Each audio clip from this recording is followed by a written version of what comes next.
All that scratching is making me itch.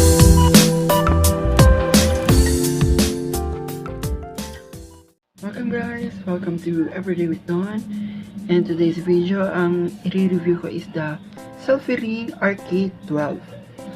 So, ito yung Selfie Ring. So, binili ko siya matagal na, last year pa. Nabili ko siya worth 199 pesos sa Shopee. Pero, meron rin silang mas mura pa. Depende sa seller kung magkano yung ano nila, benta. So, swertihan na lang. Kasi minsan nag-sale sila eh. So, ito yung box niya.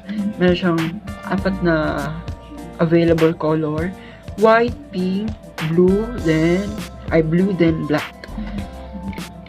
So, yan lang. Simple lang yung packaging niya. All white.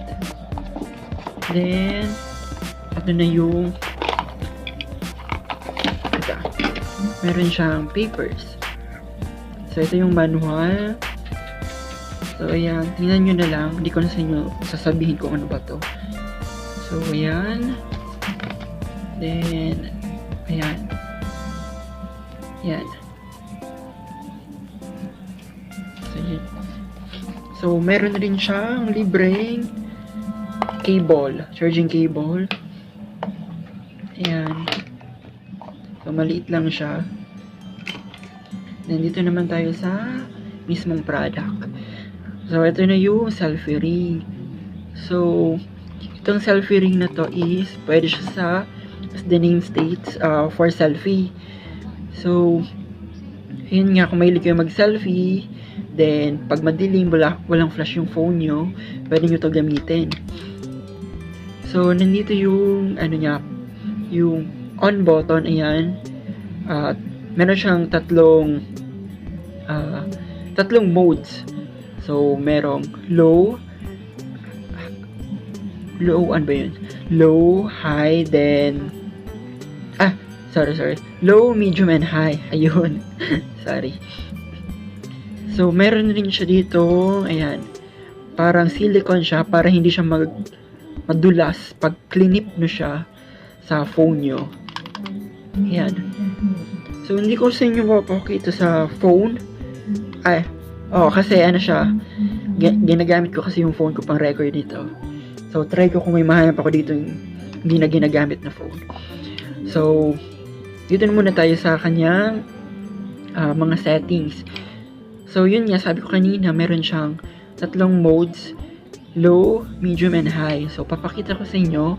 First click is to low. Then second click, medium. Then third, ito yung pinakamaliwanag, high. So, ayan, hindi nyo masyado makikita. So, off ko lang yung liwanag dito sa phone. Ayan. So, pakita ko sa inyo. First, ayan, yung liwanag niya, yung low. And second, ayun yung medium.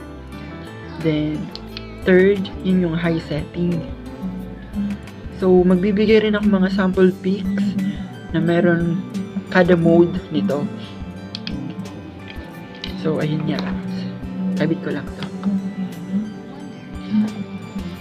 So, ano siya, medyo malaki yung dimension niya. Tingnan nyo naman.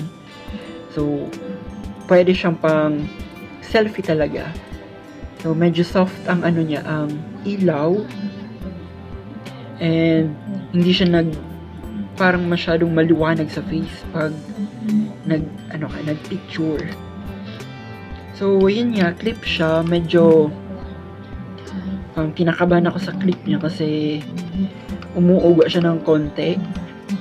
Pero, yun nga, kasi siya mura naman eh. So, wala na akong may reklamo pa. So, yun nga, meron siyang charging port. So, matagal siya mag-charge, mga 1 hour. And then, yung buhay niya, after ma-full, di gaano katagal, nasa 30 minutes lang ata, din madali niya siya malobat. Lalo na pag ginamit yung itong setting na to, yung high setting. Kasi nakaka-consume talaga siya ng battery niya. So, ayun guys, ipapakita ko sa inyo yung sample pic ngayon.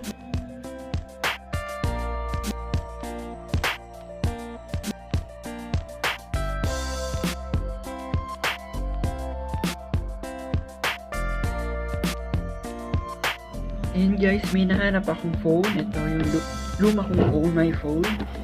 Then, cleanip ko na siya. Ito. So, kasyang-kasya naman siya. Universal naman kasi siya eh. Kahit anong phone, mapa 4 inches pa yon or 6 inches, kasyang-kasya siya. Kasi, na-adjust naman siya eh dito. So, kung gusto nyo gamitin to pang rear cam, pwede nyo naman ibaliktad. Ayun. Malaki rin yung butas niya dito sa gilid. So, kahit anong cam, pwede siya. Pero di ko lang alam yung mga bagong phone ngayon na merong triple cam, baka makaharang siya. So, di natin alam kasi wala akong phone na ganun. Then, also, ginagamit ko pala siya, itong selfie ring light sa other videos ko. So, kinakabit ko lang siya sa charger para hindi siya malobat at continuous yung ilaw niya. Maliwanag naman siya, so makikita nyo sa mga videos kung gaano siya kaliwanag. Kayo na lang mag-decide kung okay naman siya. So ayun guys, so that's it for my video. Click like, subscribe, and comment below kung meron pa kayong gustong i-review ko. So bye!